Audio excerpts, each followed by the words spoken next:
வணக்கம் சார். வணக்கம் G. Sir இப்போ பார்த்தீங்கன்னா, தமிழில் சமீபத்தில் வந்த படங்கள் சிறு பட்ஜெட் படங்கள் தான் பெரிய அளவில் வெற்றி அடைஞ்சிருக்கு. இது உதாரணமாக மீடியம் பட்ஜெட்டில் எடுத்த டிராகன் ஆகட்டும், லோ பட்ஜெட்டில் எடுத்த குடும்பஸ்தன் ஆகட்டும், டூரிஸ்ட் ஃபேமிலி இந்த படம்லாம் ஹிட் ஆயிருக்கு. பெரிய நடிகர்கள் நடித்த படங்கள் பெரும்பான்மையாக ஹிட் கொடுக்கலன்னு தான் சொல்லுவோம். மிகப்பெரிய எதிர்பார்ப்போட அந்த குட் பேட் அக்லியே நிறைய பேரை சாட்டிஸ்ஃபை பண்ணலன்னு சொல்கிறாங்க. இப்போ இவங்களுடைய ஒட்டுமொத்த எதிர்பார்ப்புமே பார்த்தீங்கன்னா கூலி படத்து மேலே திரும்பி இருக்குது. கூலி படம் தமிழில் ஃபஸ்ட்டு 1000 கோடி அடிக்கும் அப்படின்னு ஒரு கணிப்பு இருக்குது. ஸோ அதுக்காக இந்த படத்துக்கு என்ன பண்ணியிருக்காங்க அப்படின்னா, எல்லா ஸ்டேட்டில் இருக்கிற முக்கிய ஆக்டர்ஸ் எடுத்திருக்காங்க. உதாரணமாக நாகார்ஜுனா, உபேந்திரா, இப்போ ஹிந்திலேருந்து ஆமீர் கானே உள்ளே கொண்டு வந்திருக்காங்க. இப்போ கூலி எதிர்பார்த்த சக்ஸஸ் அடையிறதுக்கான வாய்ப்புகள் இருக்கா? கூலி 100% மிகப்பெரிய ஒரு வெற்றி அடையாது, மாற்றே கிடையாது. ஏன் அப்படி சொல்றேன்னா, கூலி தமிழ்நாட்டோட முடக்கிற ஒரு படம் கிடையாது.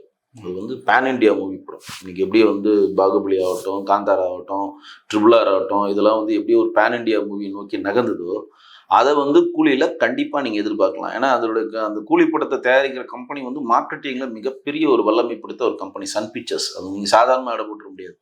அவங்களுக்கு இந்தியா ஃபுல்லா நெட்வொர்க் இருக்கு. அவங்க தமிழ்நாடு மட்டும் இல்லை, சவுத்தில் மட்டும் கிடையாது. இன்றைக்கி மராத்தி, ஹிந்தியெல்லாம் ஆரம்பிச்சிட்டாங்க சேனல். இந்தியா ஃபுல்லாக நெட்வொர்க் இருக்குது. ஒன்று. ரெண்டாவது இந்த படம் ஆரம்பிக்கிறப்ப ரஜினியோட கேரியரில் மிகப்பெரிய ஒரு மைல் ஸ்டோன் தான் அந்த படம் அப்படின்றத ரஜினியே தெளிவாக சொல்லிட்டார். ஏன் அப்படின்னா, இந்த படம் எனக்கு எப்படி ஒரு தளபதியோ, எனக்கு எப்படி ஒரு முள்ளும் மலரோ, எனக்கு எப்படி ஒரு எந்திரனோ, அந்த மாதிரி இது நான் எதிர்பார்க்குற படங்கள் ஒன்று. நானே காத்துட்ருக்கேன் அந்த படத்தை பார்க்கறதுக்கு. எதிர்பார்த்த வரையும் மிக அருமையாக வந்திருக்கு அப்படின்னு தட்டி கொடுத்தா கூட லோகேஷ் கனகராஜ் சொல்லியிருக்காரு. இதுலேயே மல்டி ஸ்டார்ஸ் உள்ள வராங்கன்னா, பேன் இண்டியா மூவிக்கு மல்டி ஸ்டார்ஸ் தேவைப்படுறாங்க. நீங்கள் அமீர் கான் இந்தியில் நம்பர் 1 ஆர்டிஸ்ட், நாகார்ஜுனா தெலுங்குல நம்பர் 1 ஆர்டிஸ்ட், கன்னடாவில் உபேந்திரா நம்பர் 1 ஆர்டிஸ்ட். இது ஏற்கனவே ஜெயிலரில் அவங்க டெஸ்ட் பண்ணி அதில் சக்ஸஸ் பண்ணியிருக்காங்க. மோகன்லாலை கொண்டு வந்தாங்க, புனித் ராஜ்குமாரோட சிவராஜ் ராஜ்குமாரை கொண்டு வந்தாங்க, ஜாக்கி ஷரஃபை கொண்டு வந்தாங்க, அதில் சுனிலை கொண்டு வந்தாங்க தெலுங்குலேருந்து. இப்படி எல்லா தரப்பு மக்களையும் அதில் கொண்டு ஜெயிலரில் ஒரு பேன் இண்டியா நோக்கி நகர்ந்தாங்க. ஆனால் இது பேன் இண்டியாவும் தாண்டி, அதாவது இப்போ பேன் இண்டியா மூவின்னு நான் சொல்கிறத விட இதை எப்படி எடுத்துக்கலாம்னா, ஹாலிவுட் மூவின்னு கூட நீங்கள் எடுத்துகிட்டு போகலாம். ஏன்னா மேக்கிங் பாருங்கள். நீங்கள் லோகேஷ் கனகராஜோட மேக்கிங், லியோ ஆகட்டும், மாஸ்டர் ஆகட்டும், மேக்கிங்லாம் பார்த்தீங்கன்னா, இது விக்ரம் ஆகட்டும், எல்லாமே ஹாலிவுட்டோடைய ஸ்டைலில் இருக்கும். இருட்டில் தான் இருக்கும், லைட் வென்ஷன் தான் இருக்கும், ஸ்டண்ட்டுக்கு அதிகமான முக்கியத்துவம் கொடுப்பாங்க. ஜஸ்ட் நீங்கள் செக் பண்ணுங்கள், விக்ரமை செக் பண்ணுங்கள். யாருமே எடுக்காத ஒரு கதைக்களம்லாம் அவர் எடுக்கலை. நார்மலாக ஒரு போதைப் பொருள் கதைக்களம் தான் அது. ஆனால் அதை ப்ரெசென்ட் பண்ணுற விதம், கமலஹாசனை யூஸ் பண்ண விதம் தான் அந்த படத்துடைய சக்ஸஸ். லியோவும் அப்படிதான். அந்த கிளைமேட் ஆகட்டும், அந்த ஸ்டெண்ட் ஆகட்டும், அங்கே இருக்கக்கூடிய சிஜி பக்கவாக ஒர்க் பண்ணியிருப்பாங்க. சிஜி அந்த ஒரு ஓனாயோடைய சுப்பிரமணியன்னு கூப்பிட்றப்ப அது வரும் பாருங்க, அது உண்மையான ஓனாயெல்லாம் கிடையாது, அதெல்லாம் சிஜி தான். ஆனால் அது தி பெஸ்ட்டாக பண்ணியிருப்பாங்க. கார் ஃபைட்ஸ் எல்லாம் பார்த்தீங்கன்னா தி ஹாலிவுட் ரேஞ்சுக்கு இருக்கும். அப்போ இந்த படம் தமிழ்நாட்டையும் தாண்டி, இந்தியாவையும் தாண்டி உலக நாடுகளெல்லாம் சக்ஸஸ் பண்ணக்கூடிய ஒரு படம். எப்படி உங்களுக்கு ஒரு புரியுற மாதிரி மக்களுக்கு சொல்லணும்னா, எப்படி ஒரு ஜாக்கி சான் படம் ரிலீஸ் ஆனால் உலகத்திற்கு எல்லாரும் வரவேற்பு பண்ணுவாங்களோ, எப்படி ஒரு கேமரூன் படம், அவதார் மாதிரி ஒரு கேமரூன், ஜுராசிக் பார்க் மாதிரி ஒரு கேமரூன் படம் ரிலீஸ் ஆகிறப்ப உலகம் எல்லாம் ஒரு பெரிய ரீச் இருக்குமோ, எப்படி ஒரு வில் ஸ்மித்தோடைய படம் உலகம் ஃபுல்லாக வரப்போ எல்லாரும் கூட வரவேற்பு இருக்குமோ. அந்த காலத்தில் ரேம்போலாம் நடிச்சாரு பாருங்க, அர்னால்டு படம் ஆகட்டும், சில்வஸ்டர் ஸ்டாலின் ஆச்சு, இதெல்லாம் அங்கே ரிலீஸ் ஆகிறப்பயே இங்கே கடைகோடி இருக்கக்கூடிய தமிழ்நாட்டில் 10 தேட்டரில் சேமாக ரிலீஸ் ஆகும். ஜாக்கி சான் படம் சைனாவில் இன்னைக்கு ரிலீஸ் ஆகுதோ, ஹாங்காங்கில் இன்னைக்கு ரிலீஸ் ஆகுதோ, அமெரிக்காவில் எங்கே ரிலீஸ் ஆகுதோ, அதே டேட்டில் அதே டைமில் தமிழ்நாட்டில் ரிலீஸ் ஆகும். அதே மாதிரி தான் இந்த கூலி படத்தை கொண்டு போகிறாங்க.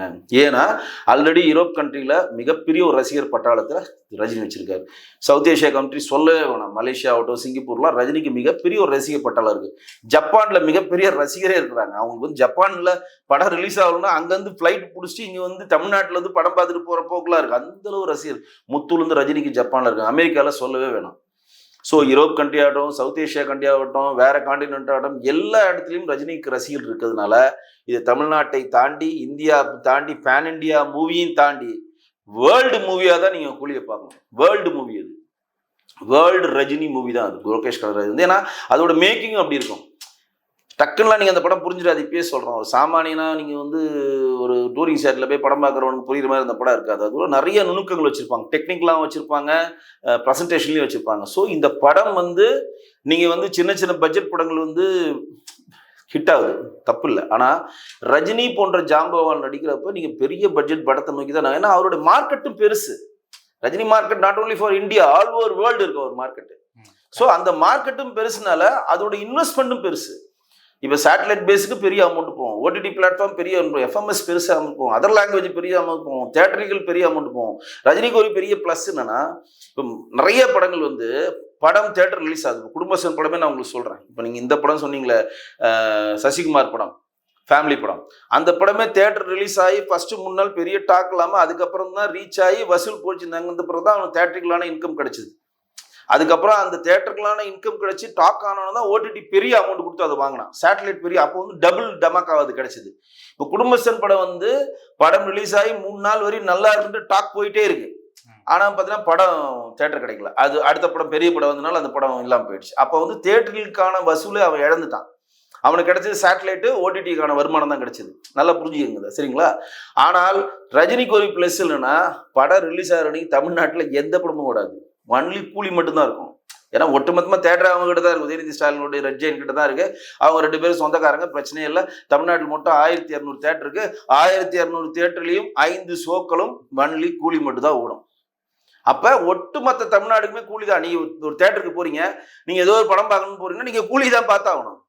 நீங்கள் போய் நான் ஹோட்டலுக்கு போகிறேன், எனக்கு இட்லி தான் பிடிச்சிருக்கு, நான் இட்லி மட்டும் சாப்பிட்றேன்னு சொல்ல முடியாது. இங்கே தோசை தான் இருக்குது, நீ தோசையை தான் சாப்பிட்டாகணும், உன் தலையெழுத்து, சாப்பிட்டு தான் ஆகணும். இதுதான் கூலி நடக்கும். அப்போ இவருடைய மார்க்கெட்டிங் எப்படி? பெரிய மார்க்கெட்டிங். ரஜினிக்கு சொல்லவே வேணும். அப்போ ரஜினியை வைத்து பெரிய 200 கோடி ரூபா அவருக்கு சம்பளம் கொடுத்து பண்ணா அப்போ அந்த பட்ஜெட்டும் பெருசு.